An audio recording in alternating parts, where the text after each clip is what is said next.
సిలువలో ఆ సిలువలో ఆ ఘోర కల్వరిలో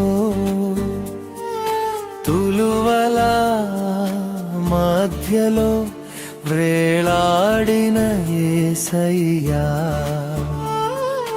తులువల మధ్యలో వ్రేలాడిన యేసయ్యా, వెలి అయిన యేసయ్యా, బలి అయిన యేసయ్యా, నిలువెల్ల నలిగితివా, నీవెంతో అలసితివా.